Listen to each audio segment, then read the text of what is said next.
Guys चुप। Hello everyone, law की पाठशाला में आप सभी का स्वागत है। आज हम लोग डिस्कस करने वाले हैं RTP revision test paper of September 2024 जो इंस्टीट्यूट ने होस्ट किया है। बच्चों, बहुत सारे आरटीपीज के वीडियो आपको दिख रहे होंगे, बट मैं आपको बता दूं आरटीपीज में काफी सारे क्वेश्चंस रिपीटेड भी होते हैं, कुछ कुछ यूनिक क्वेश्चंस होते हैं। आपको अपना ज्यादा टाइम वेस्ट नहीं करना चाहिए और इसलिए हमारा टारगेट होगा कि अराउंड 30 मिनट्स में हम पूरा आरटीपी कवर कर लें। तो विदाउट वेस्टिंग टाइम सबसे पहले हम लोग इंडियन रेगुलेटरी फ्रेमवर्क अपने बचपन का जो एक सबसे बहुत पहले कभी पढ़े होते स्टार्टिंग में अपने स्टडी पीरियड में स्टार्टिंग में जो पढ़ते हैं, और पहला क्वेश्चन आता है व्हाट इज लॉ, एंड उसको ही कनेक्टिंग पूछ ले उन्होंने, what is the process of making law. इतना आसान चीज, set of obligation and duties कौन लगाता है? गवर्नमेंट लगाती है for securing welfare and providing justice. ये legal framework social, political, economic and cultural aspects of our vast diverse country को करता है। प्रोसेस ऑफ मेकिंग लॉ में कुछ नहीं होता है सर। जब एक बिल प्रपोज होता है पार्लियामेंट में, सबके बाद डिस्कशन डिबेट में लोकसभा में पास होता है, उसके बाद राज्यसभा में, उसके बाद प्रेसिडेंट का असेंट उस पर लगता है, नोटिफाइड होगा in the official gazette of India, और लॉ बिकम एप्लीकेबल जो इफेक्टिव डेट वहां पे दी गई होगी। और once it is notified it is called act of parliament. Once it is notified it is called act of parliament. Simple dimple. चलो उसके आगे बढ़ते हैं। Explain the type of contract in the following agreements under the Indian contract act 1872। सबसे पहला कि sir इसको क्या बताना है हमको? टाइप ऑफ कॉन्ट्रैक्ट बताना है। क्या बताना है? Type of contract. ये 3 मार्क का क्वेश्चन आपके इसमें आ सकते हैं, एक एक मार्क्स का ये होगा। Rahul contracts with Bhanu owner of the factory for supply of 10 tons of sugar, but before the supply is effected the factory catches fire and everything is destroyed. चलो दूसरा भी पढ़ते हैं। A coolie in uniform picks up the luggage of Rohan to be carried out of railway station without being asked by the Rohan and Rohan allows him to do so. दूसरा, ये कैसा contract है? Obligation of finder of lost goods to return them to the true owner. पहला वाला contract होगा क्या भैया? क्या हो गया यहां पे? A contract which is ceases to be enforceable by law becomes void when it ceases to be enforceable. ये एक वॉइड होगा बिकॉज उसका जो उन्होंने गुड्स का बात किया था वो ही खराब हो गया। फिर बोला सेकंड होगा इंप्लाइड। क्या होगा? इंप्लाइड। कूली वाला एग्जांपल, उसको रोकना चाहिए था तो it was implied because it was the conduct of the parties. क्या था? Conduct of the parties into existence. Most often implication contemplates such implied contract when laws down it far as such proposal accept is made, otherwise then in words the promise is said to be implied because यहाँ पे conduct of the parties use होती है। और फिर तो obligation of finder of the goods हमारा ये cover होता है quasi contract में, which is not a actual contract। law इसको बनाता है। the law creates and enforce legal rights and obligation when no real contract exists। आप देखो, अगर आप एग्जामिनेशन में आंसर लिखोगे ना, आपको 2-3 लाइन इसका एक्सप्लेनेशन भी लिखना पड़ेगा, नहीं तो आधा मार्क्स मिलेगा। कितना मार्क्स मिलेगा? आधा मार्क्स मिलने वाला है। आगे बढ़ते हैं, आगे बढ़ते हैं। सब यहां तक आ गए? डिंग डिंग डिंग। चलो सबसे पहले, Amit a minor was studying in a college on 1st of July he took a loan of 1 lakh from Bhavesh for payment of the college fees. Amit क्या है? माइनर, कॉलेज फीस लिया है, क्लिक हो रही है चीजें। And to purchase books and agree to repay 31 December 2023 को। अमित के पास असेट्स कितने हैं? 9 लाख रुपए पे। On due date Amit fails to pay back the loan to Bhavesh. Bhavesh now wants to recover the loan from Amit asset referring to the provision. क्या वो कर सकता है? माइनर को नेसेसिटी प्रोवाइड करिए। यस, माइनर के प्रॉपर्टी से टू दैट एक्सटेंट रिकवर कर सकते हैं। सिंपल सा क्वेश्चन है, ज्यादा टाइम वेस्ट नहीं करेंगे और आगे बढ़ेंगे और बोलेंगे sir wherever if a person incapable of entering into a contract or whom is liably bound to support is supplied by another person with necessary suited into his life with conditions in the instant case loan give है अमित को necessity के लिए, because यहां पे क्या है? Education. यहां पे क्या है? Education. suited to the condition in life his assets can be sued to reimburse Bhavesh, hence Bhavesh can proceed against the asset of the Amit. आगे बढ़ते हैं बच्चों। उसके बाद हम बोलेंगे मिस्टर श्याम एज 58 ईयर्स। कितने साल का बंदा? 50 ईयर्स का। Was employed in a government department, एक गवर्नमेंट डिपार्टमेंट में था। He was going to retire after 2 years, 2 साल बाद वो रिटायर होने वाला था। मिस्टर देव, क्या निकम्मा आदमी है, देखो नाम बस अच्छा है। Made a proposal to mister Shyam to apply for voluntary retirement. बोले हम तुमको प्रपोज कर रहे हैं कि तुम अपना रिटायरमेंट, वॉलंटरी रिटायरमेंट घोषित कर दो from his post so that mister Dev can be appointed in his place.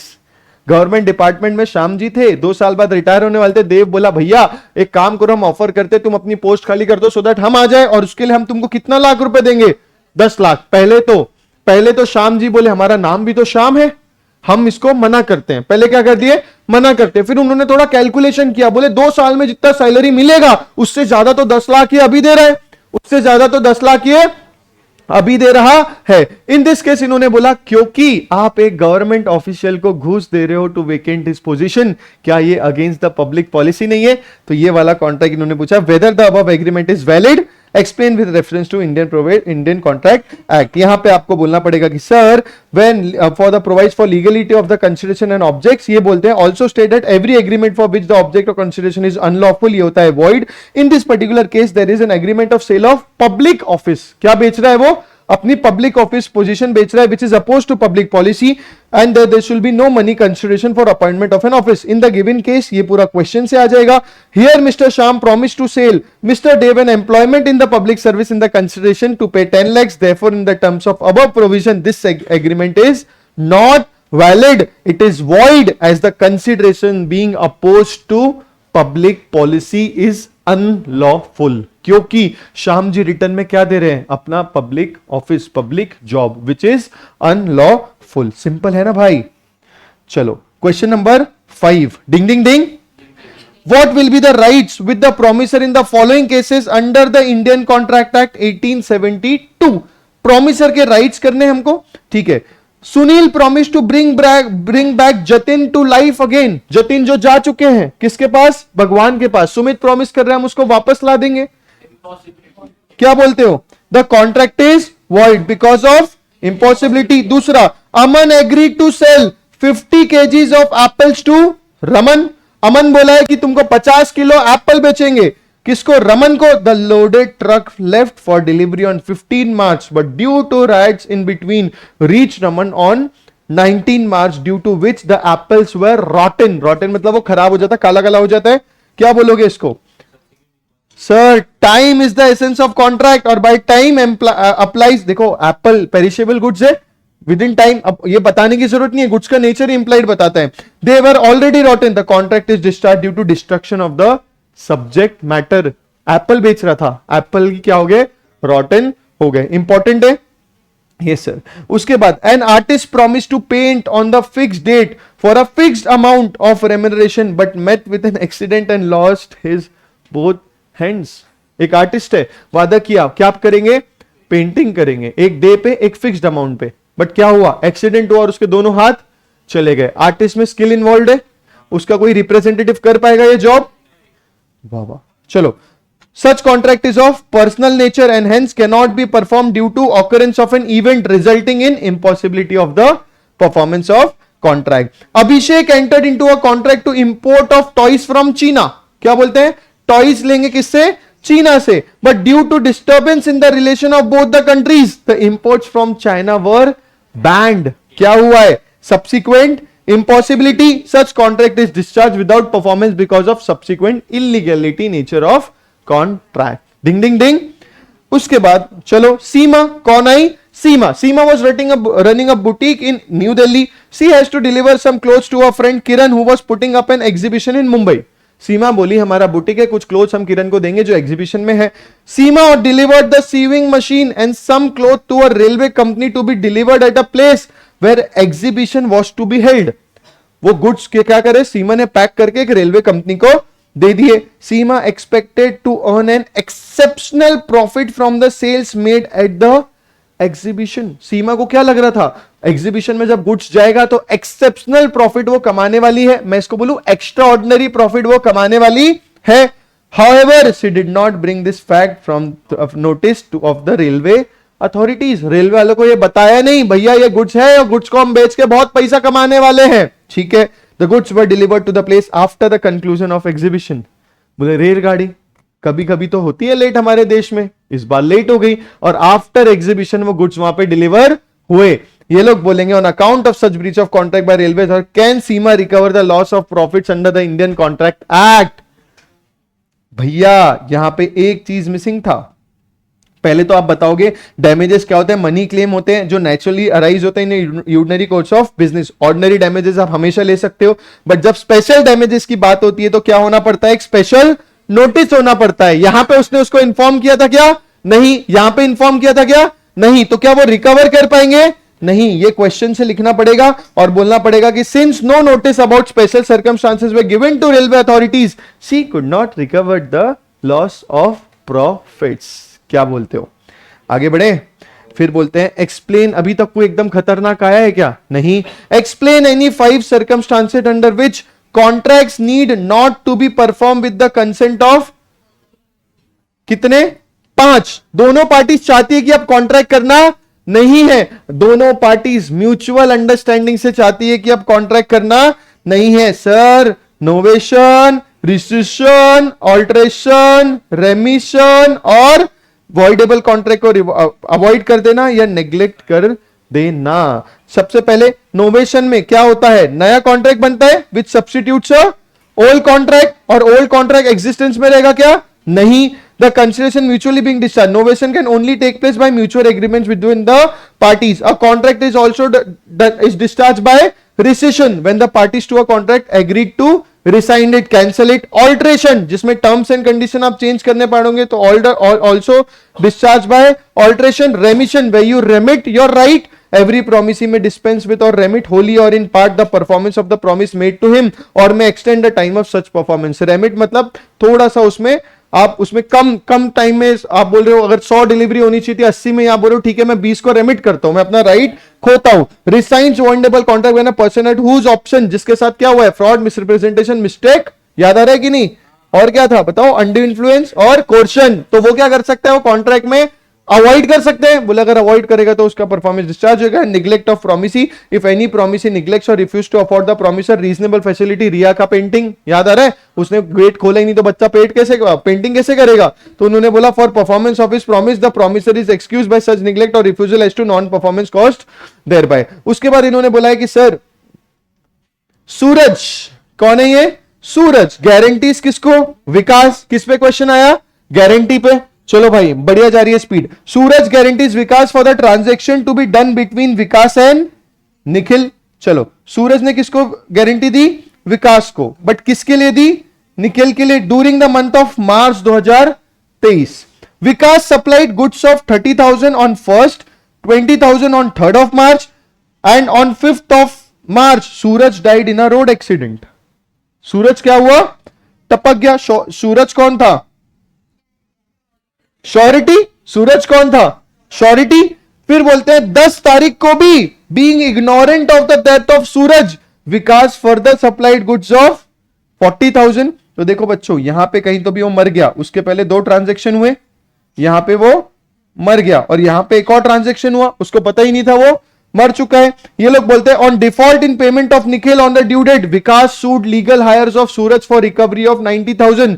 Described whether legal hires of Suraj मतलब surety are liable to pay 90,000 under the provision of India Contract Act. What will be your answer if the estate of Suraj is worth 45,000 only? क्या बोल रहे हो? पहले मरने के बाद अपने आप गारंटी क्या हो जाएगी? तो इसके पहले वाले जो है वो लाइबल होंगे। तो सबसे पहले उसके पहले कौन कौन सा अमाउंट है? 20,000 और तो पहला आंसर आएगा 50,000 तक देगा। क्या देगा? बिकॉज पास्ट ट्रांजेक्शन वैलिड होंगे। दूसरे में उसने बोला है what will be your answer if the state जो प्रॉपर्टी है वो कितने की है? सिर्फ 45,000। तो आप बोलोगे 50 नहीं, आप कितने होंगे? 45,000। डिंग डिंग डिंग। According to section 131, a contract of guarantee continuing guarantee is revoked by death of the surety. The estate of deceased surety, however, is liable for during the lifetime. In this question, 30,000, 20,000 और 40,000 थे। Death हुई उसकी, उस time तक कितना हुआ था भाई? 90,000 का वो क्लेम कर रहा है। बट कितना देंगे अपन? ओनली 50,000 बिकॉज डेथ के पहले तक का अपन को देना होता है। They are not liable for the transaction जो 10 मार्च को हुआ है। Even though Vikas had no knowledge of the death. अपन ने जब डेथ वाला पढ़ा था तो उसमें ऐसा कुछ था क्या उसको पता होना चाहिए? ऐसा कुछ नहीं था। पता हो या ना पता हो, डेथ हो गई तो सॉरिटी क्या हो जाएगा? डिस्चार्ज हो जाएगा for the future transaction. Further if the worth of estate of this is only 40,000 the heirs are liable for this amount only, मतलब to the extent of 45,000 only. फिर आता है question number 9। Mister Stephen owns a chicken farm near Gurgaon. ये पढ़ा पढ़ा लग रहा है? मॉड्यूल का है। मॉड्यूल का है? सेम क्वेश्चन बैंक भी है। Very breeds them and sells. इसमें क्या था ना, मिस्टर स्टीफन क्या करता है अपने फार्म में गुड़गांव में वो अंडा और ये मुर्गी को रखता है, ठीक है। उसके बाद बोलते हैं Fleming also owns a similar farm near Gurgaon doing the same business. Fleming had to go back to his native place in Australia. He needed and money, तो उसने क्या बोला स्टीफन को कि भैया तुम एक साल के लिए received a deposit of 25 lakh and went away. At that point of the stock जो था 1 लाख एग्स और 10,000 नहीं 1 लाख बर्ड्स, लाइव बर्ड्स और 10,000 अंडे था। The condition was that Fleming returns he will repay the deposit and take the possession. Goods रखे हैं किसके पास? बेली के पास। वो बोला डिपॉजिट लेके वापस ले लूंगा। After 1 year Fleming came back, तो क्या हुआ? 1,09,000 हो गई चिड़िया और 15,000 हो गए अंडे। इसको क्या बोलते हैं अपन? एक्रीशन। इसको क्या बोलते हैं? Accretion. Mister Stephen agreed to return, बोले 1 लाख ही दूंगा बर्ड्स, बोले जो एक्स्ट्रा हुआ है वो हमने पैदा करवाए हैं, मतलब हमारे टाइम पे हुए, तो ऐसा चलेगा क्या? नहीं। State the duties of Stephen as pawnee and advise Fleming about the rights in the given case. Fleming can claim the accretion also, तो जितने एक्स्ट्रा हुए हैं चाहे वो लाइव बर्ड्स हो या अंडे हो वो सब एक्स्ट्रा ले सकता है। According to section 163 in the absence of any contract the bailee is bound to deliver the bailor as according to his direction any increase of profit which have been accrued from the goods bailed in the given case. पूरा question से छाप देना। In the light of the provision above duties of Stephen क्या है कि भैया is bound to deliver कितना total any profit जो हुआ है and 5,000 eggs. Rights of Fleming is entitled recover from प्रॉमी any increase in goods. So pledge वही लिखा है, उसका उल्टा अलग से लिख दिया है। सिंपल है। अब आएगा सोगा, ध्यान देना, अब आएगा सोगा, अब मजे आएंगे। AB cloth house, a firm dealing with the wholesale and retail buying and selling of various kinds of clothes. AB क्या है? एक फर्म है जो बहुत सारे होलसेल के क्लोथ्स बेचती है, customized as per the requirement of the customer. Customer के रिक्वायरमेंट पे वो कस्टमाइज कर देती है। उसके बाद they dealt with silk, organdie, cotton, khadi, chiffon and many other different varieties of cloth. अब जिसको समझते हैं समझ गए। Mrs Reema, a customer came to the shop and asked for a specific type of cloth suitable for making a suit for her daughter's birthday. Reema आई, किसके पास आई? AB के पास, और बोली हमारी डॉटर का बर्थडे है, तो स्पेसिफिक क्या बोलते हैं? स्पेसिफिक टाइप ऑफ, हो सकता शिफॉन हो सकता, बोले ये वाला सलवार सूट चाहिए। She specifically mentioned that she required a cotton silk cloth which is best suited for the purpose. कौन सा चाहिए? Cotton silk cloth. The shop owner agreed and arrange the cloth pieces cut into as per the buyer's requirements. बोले cloth को उसने वैसे वैसे काट दिया। When Reema went to the tailor to get the suit stitched, she found that the seller has supplied her cotton organdy material. Cloth was not suitable for the said purpose. उसने कौन सा बोला था? Cotton silk. उसने कौन सा दे दिया? It was heavily starched and not suitable for making the suit that Reema desired for. The tailor asked Reema to return the cotton organdy cloth as it will not meet her requirements. The shop owner refused to return the cloth on the plea that it was cut to specific requirements of Reema and hence could not be resold. Customized था ना, तो उसके हिसाब से उसने cut कर दिया, but कपड़ा कौन सा मांगा था? Cotton silk. दे कौन सा दे दिया? ये कॉटन वाला कुछ तो भी।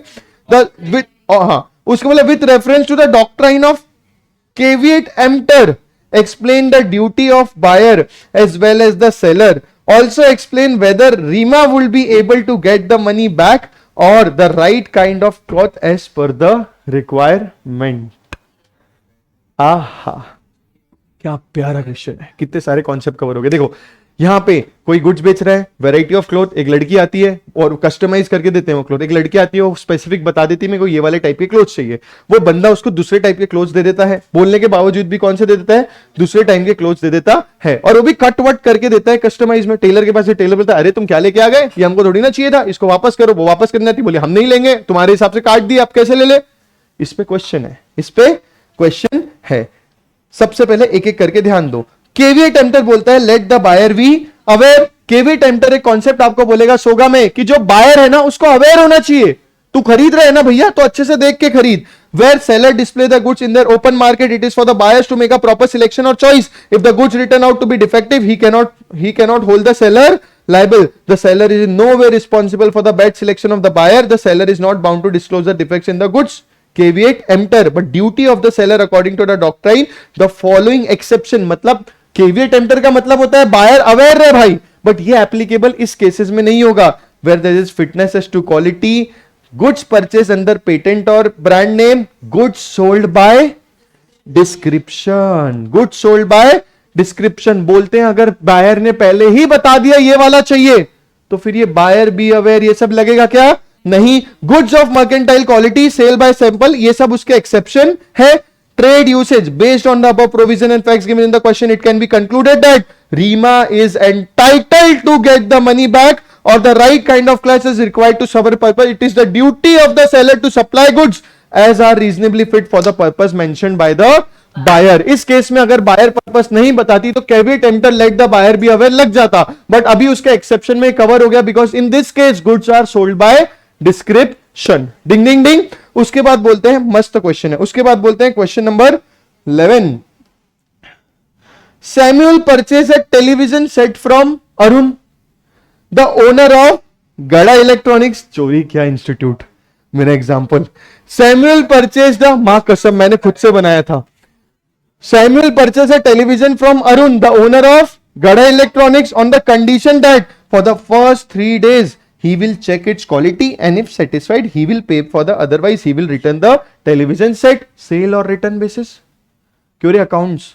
Sale or return basis. On the second day the television set was spoiled due to an earthquake. On the second day television set के साथ क्या हुई, वो खराब हो गई। क्यों? क्योंकि अर्थक्वेक हुआ। Arun demands the price of television set from Samuel. Samuel is liable to pay the price under the contract act. Who will ultimately bear the loss? इन्होंने गुड्स दिया, गुड्स क्या पर्पस दिया भैया? टेस्ट कर ले, अच्छा लगा तो रख लेना, नहीं तो वापस कर देना। अब वो टेस्ट कर ही रहा था, दूसरे दिन अर्थक्वेक की वजह से गुड्स की बैंड बज गई। तो इस केस में किसको लॉस बेयर करना पड़ेगा? सेलर को, कि ये जो सैंपल के लिए बायर लेके आया था उसको? According to section 24, when the goods are delivered to the buyer on approval or sale or return basis, the property passed to the buyer. पहले अगर वो बोल दे रहा है मैं लेता हूं तब, इस केस में बोला क्या? नहीं। When he does any other act, उसको प्लेज कर देगा, किसी और को बेच देगा। और if he does not signifies his approval but retains goods beyond a reasonable time, ये तो अगले दिन ही हो गया था। Further, as per section 8, where there is an agreement to sell specific goods and subsequently the goods without any fault on the part of the seller or buyer perish or become so damaged so as no longer to answer the description in the agreement before the risk passes to the buyer in any sale. Risk passes to the buyer when agreement to sale की case में ये तीनों में से कोई एक चीज होती है तो, बट इस केस में हुआ क्या? नहीं। Samuel purchase a television set from Arun the owner of Gala electronics on sale on approval basis, और वो टेलीविजन सेट अगले दिन ही अर्थक्वेक से खराब हो गई। According to the above provision the property has not been pass to the buyer, is satisfied, hence risk is not to the buyer and agreement is thereby avoided. Samuel is not liable to pay the price. The loss finally should be borne by the seller. Mr. मजे ही मजे। Suraj sold his car to Sohan for 1,75,000. After inspection and satisfaction, Sohan paid 75,000 and took possession of the car. सूरज बेच रहा है किसको? सोहन को। कितने रुपए में? 1,75,000 में। 75,000 रुपए दिया और कार की पोजीशन ले लिया। And promise to pay the remaining amount of 1 lakh within a month. 1 महीने बाद 1 लाख रुपए दे देगा। Later on Sohan refuses to give the remaining amount on the grounds that the car was not in good condition. पहले 75,000 रुपए दे दिया, goods अपने पास ले लिया। अब बोल रहा है मैं 1 लाख रुपए नहीं दूंगा क्योंकि मेरे को लग रहा है जो कार्ड का कंडीशन है ना that is not good. Advise Suraj as to what remedy is available to him against Sohan under the sales of goods act. Suraj को कार बेचनी है, इंस्पेक्शन के बाद 1,75,000 में डील हुई है, 75,000 रुपए देके उसका पोजीशन ले लिया है। बाद में उसको लगता है गुड्स का कंडीशन अच्छा नहीं है, अब वो 1 लाख रुपए देने के मना कर रहा है। क्या वो ऐसा कर सकता है? क्या वो ऐसा कर सकता है? As per section 55, an unpaid seller has a right to institute a suit for the price buyer personally. The said section lays out where a contract of sale of property and goods has passed to the buyer and buyer wrongfully neglects to refuse or make the payment. इस case में क्या हो रहा है भैया? Cell तो हो गया है, सिर्फ पैसे, हमेशा जरूरी नहीं है कि कैश तभी देना होता है। We also purchase so many things जिसका हम पैसा 1-1 महीने बाद देते हैं। इस केस में भी यही हुआ है। Where under a contract of sale the price is payable on a certain day irrespective of delivery and buyer wrongfully neglects or refuses to pay, the seller may sue for him for the price. It makes no difference even if the property in goods has not passed This problem is based on the above provisions. Hence, Suraj will succeed against Sohan for recovering of the remaining amount. Apart from this, Suraj is also entitled to interest during pendency और cost of proceedings. Inspection लिया था तो ये तो पैसा तो देना पड़ेगा. चलो फिर आता है क्वेश्चन नंबर 13. आकाश के पास क्या है? 100 kgs ऑफ व्हीट. किससे परचेज किया? भास्कर से एट 80 रुपए पर केजी. 80 रुपए पर केजी में आकाश ने भास्कर से क्या लिया है? 100 kg wheat. Bhaskar says that wheat is in his warehouse in the custody of Kishore. Bhaskar क्या बोला? जो बेच रहा है बोले कहां पर है? ये पूरे वेयरहाउस में है. In the custody of Kishore. The warehouse keeper Kishore confirmed to Akash that he can take the delivery wheat from him and till then he is holding the wheat on Akash behalf. कुछ याद आ रहा है? Constructive delivery, acknowledgement दे रहा है. I am holding these goods on your behalf. Before Akash picks the goods from warehouse, the whole wheat in the warehouse has flowed in the flood. बोले वहां रखे थे, खरीद लिया. अब उसके वेयरहाउस कीपर ने भी बोल दिया हाँ भैया हमारा आपका गुड्स यहां रखा है, हम आपके बिहाफ पे इसको होल्ड करके रखे. इसको डिलीवरी में हमने कौन सा तरीका पढ़ा था? Delivery by acknowledgement. इसको बोलते हैं कंस्ट्रक्टिव डिलीवरी. हो चुकी है क्योंकि उसने इन्फॉर्म कर दिया. फ्लड आया और पूरा का पूरा व्हीट उठा के ले गया. Now Akash wants his price on the contention that no delivery has been made by the seller. Whether Akash is right with his views under SOGA. क्या बोलते हो बच्चों? क्योंकि as per the provision of SOGA there can be actual delivery, constructive delivery और symbolic. When delivery is affected without any change in the custody और actual position of the goods is called constructive delivery और delivery by acknowledgement. Constructive delivery take place when a person in position of the goods belonging to the seller. कौन है ये? Warehouse owner. Acknowledges to the buyer that he is holding goods on behalf of the buyer. On the basis of the above provision and facts, it is clear that possession of the wheat has been transferred through constructing delivery. इसलिए आकाश पैसा मांग सकता है क्या? नहीं, क्योंकि जैसे उसने फोन किया डिलीवरी हो गई थी. डिलीवरी हो गई थी. अब पढ़ते हैं इंडियन पार्टनरशिप एक्ट 1932. ठीक है जी. चलो Sahil, Amit and Kunal were partners. पहले तो इतना बड़ा क्वेश्चन आपके एग्जामिनेशन के 1.5 पेज में आएगा. जो पेपर रहेगा ना क्वेश्चन पेपर, उसके 1.5 से 1.25 पेज में आएगा. तो डरना मत क्योंकि एकदम ठीक है, डरना मत. Sahil, Amit and Kunal were partners in a firm. The firm is a dealer in office furniture. ठीक है जी. They have regular dealings with A&B company for the supply of furniture for the business. Okay. On 30th June one of the partners Kunal died in a road accident. ठीक है sir, हमको अगर कभी कभी बहुत बड़ा लगता है तो अपन यहां ऐसे लिख सकते हैं साहिल ए और के क्या हो गया? मर गया. के क्या हो गया? मर गया. उसके बाद the firm ordered AB and company to supply the furniture for the business on 25th May when Kunal was also alive. एक ट्रांजैक्शन हुआ था जब ये जिंदा था, उसने कुछ ऑर्डर किया था. Now Sahil and Amit continue the business in the firm's name after Kunal's death. Kunal मर गया, साहिल और अमित कंटिन्यू कर रहे हैं in the firm's name. The firm did not give any notice about Kunal's death to the public और the person dealing with the firm. Kunal हमारा एक partner मर गया है, ये फर्म ने किसी को बताया नहीं है. AB and company delivered the furniture on 25th July. वापस है इंसिडेंट. देखो मरा कब है? 30 जून को. द फर्म ऑर्डर किया है इन्होंने 25 मई को और डिलीवरी हुई है 25 जुलाई को. मरा कब है? इधर पे. ठीक है. The fact about the Kunal's death was known to them at the time of delivery of goods. Kunal मर गया ये उनको पता था. Afterwards, the firm became insolvent and failed to pay the price of the furniture. Now, A&B company has filed a case against the firm of recovery of the price with reference to the provision of Indian Contract Act. Explain whether Kunal's private asset, Kunal partnership, Kunal private asset is also liable for the price of furniture or not. एक partnership में बंदा है जो मरा है 30 तारीख को, 30 जून को. 25 तारीख को कुछ ऑर्डर दिया गया है. कब दिया गया है? 25 तारीख को. उसकी डिलीवरी कब हुई? 25 जुलाई को. डिलीवरी के टाइम पे पता चल गया था कि कुणाल मरा हुआ है. अब क्या कुणाल भी लायबल होगा कि नहीं इज द क्वेश्चन मार्क. बच्चों अगर आप पार्टनरशिप में देखोगे where there is under a contract between the partners is not dissolve by that the state. क्योंकि क्या होगा? जनरली हम बोलेंगे कॉन्ट्रैक्ट एक्ट में अगर एक पार्टनरशिप में कि अगर एक पार्टनर मर गया तो मेरी पार्टनरशिप बंद होगी जनरली, बट अगर दूसरे पार्टनर चाहते हैं कि वो कंटिन्यू कर ले तो कंटिन्यू कर सकते हैं। इसमें चाहा उन्होंने, यस, तो इन्होंने कंटिन्यू कर दिया। Further, in order that the estate of deceased partner may be absolved from the liability for the future obligation, it is not necessary to give notice either to the public having dealings with the firm. जब मर जाते हैं ना तो notice भी देने की जरूरत नहीं होती है। इन्होंने बोला in the lights of the above and provision, since the delivery of furniture was made after Kunal's death, his estate will not be liable. His estate will not be liable.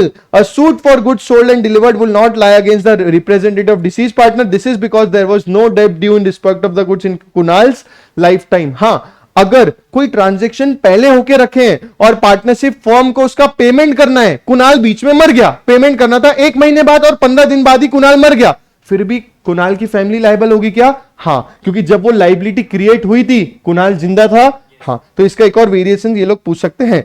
He was already dead when the delivery of the goods was made to the firm, and also it is not necessary to give any notice. अगर कोई मर जाता है तो so the estate of deceased partner may be absolved from the absolved मतलब वो छूट जाएगी from the liability of future obligation of the firm. Ding ding ding, बहुत अच्छा है।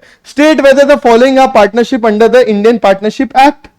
क्या ये पार्टनरशिप है या नहीं? मैं अगर आपको एक बार रिवाइज करा दूं यही पढ़ाते पढ़ाते, तो मैं आपको कहना चाहूंगा कि पार्टनरशिप में आपको देखना पड़ता है कि एक से एक, दो या दो से ज्यादा लोग एक साथ मिलते हैं एक बिजनेस करने के लिए, जहां उनका मोटिवेशन होता है कि वो पैसा कमाए और पैसा कमा के एक दूसरे में बांटे।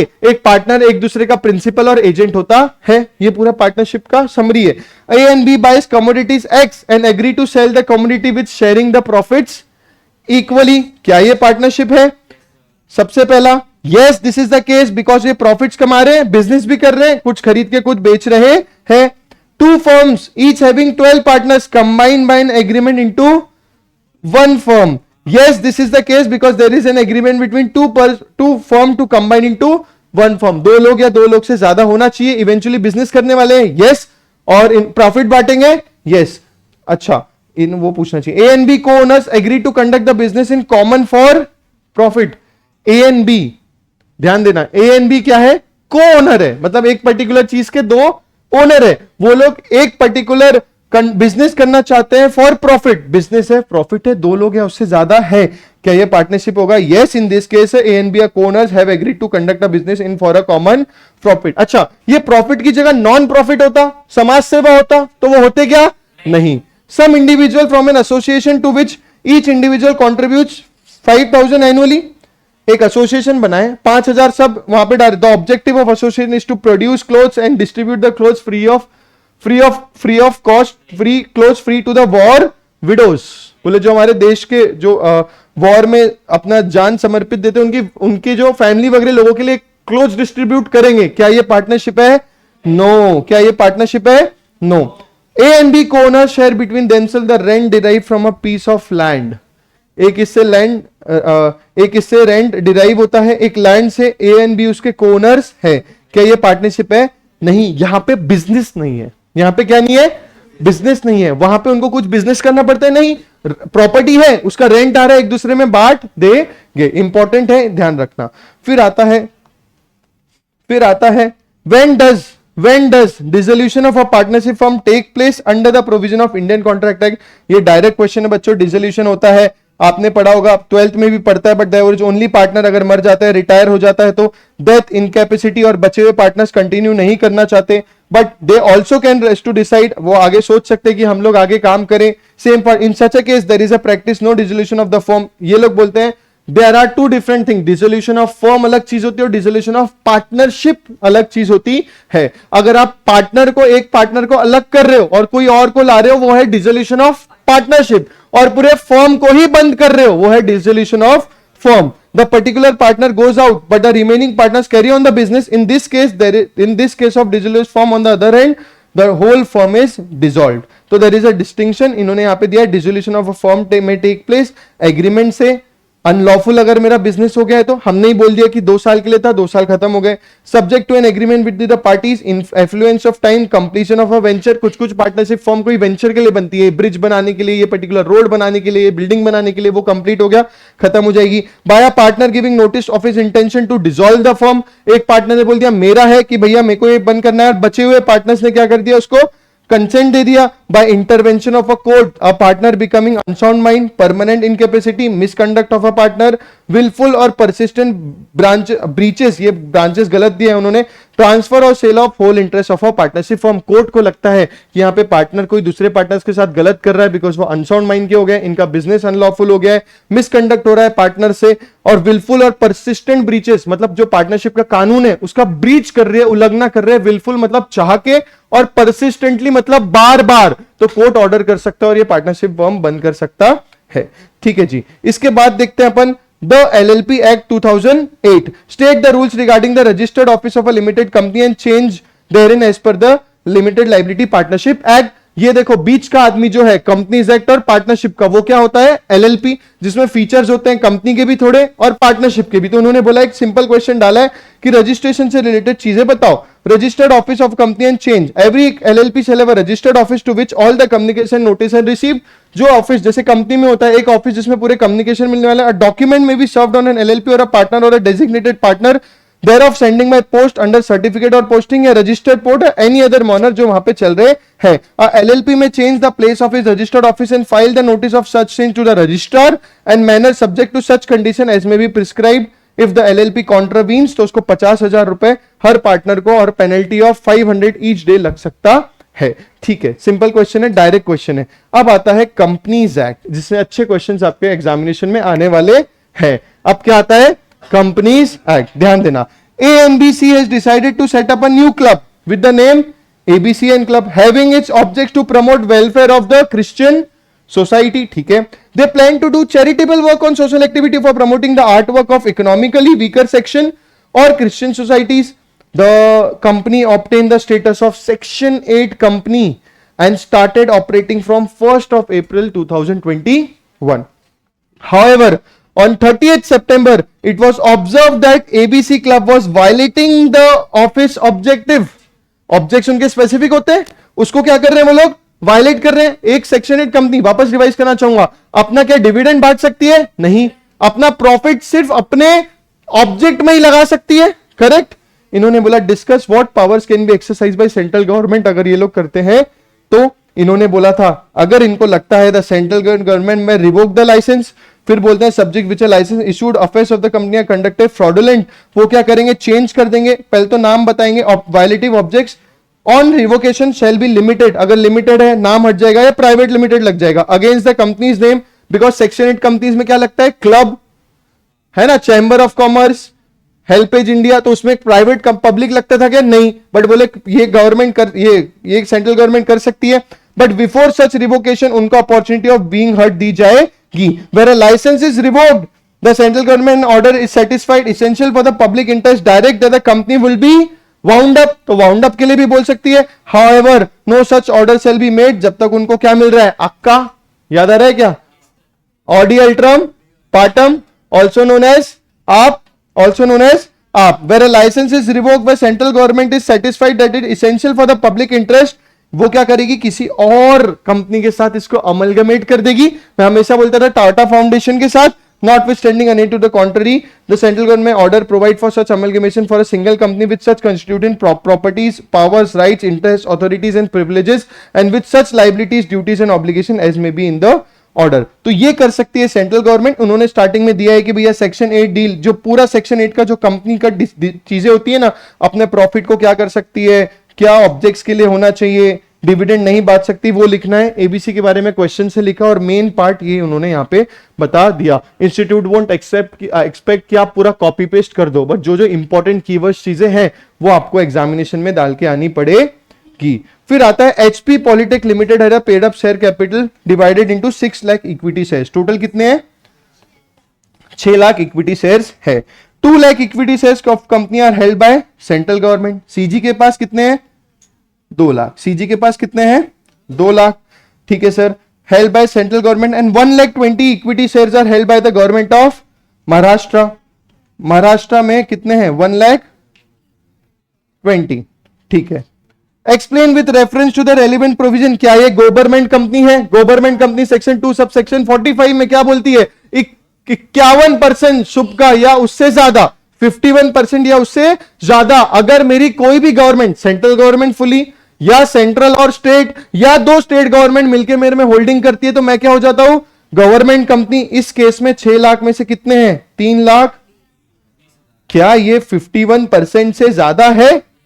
तो क्या ये गवर्नमेंट कंपनी है? डिंग डिंग डिंग। इजी आंसर देखने का भी जरूरत नहीं। No limit private limited is incorporated as unlimited company having share capital of 10 lakh. One of its creditors mister Samuel filed a suit against a shareholder Mr. Innocent for recovery of his debt against No Limit Private Company. Mr. Innocent has given his plea in the court that he is not liable as he is just a shareholder. Explain whether Mr. Samuel will be successful in recovering of the dues. देखो ये कौन सी company है? Unlimited company है। One of its creditors मतलब जिसको पैसा देना है उसने किसको सू कर दिया? एक मिस्टर इनोसेंट को। मिस्टर इनोसेंट बोलता है मैं कैसे पैसा दूं? अनलिमिटेड कंपनी मानता हूं बट मैं कैसे पैसा दूं? मैं तो इसका सिर्फ एक शेयर होल्डर हूं। क्या बोलते हो? ये तो ठीक है, ये इजी था। ये क्या बोलते हो? Provides that an unlimited company से company not having limit on the liability of members. फिर बोलते हैं whole amount debts and liability he will be entitled to claim contribution from the other members. ये भी पढ़ा था। In case the company has share capital the articles may state the amount of share capital and amount of each share so long as the company is going concern on the shares is Holi only liability which can be enforced by the company. But अगर winding up में जाती है तो members भी liable हो जाते हैं। Guarantee और अनलिमिटेड में तो यही चीज थी कि अगर वाइंडिंग अप लिक्विडेशन में जाती है तो मेंबर्स भी लायबल हो जाते हैं। The creditors can institute proceedings for winding up of the company. The official liquidator may call the members for the contribution on the basis of it can be said that Samuel can not directly claim his dues against the company from innocent the share holder of the company even though the company is a unlimited company. Same चीज में अगर ये लोग बोल देते कि ये liquidation में जा रही है तो मांग सकते थे?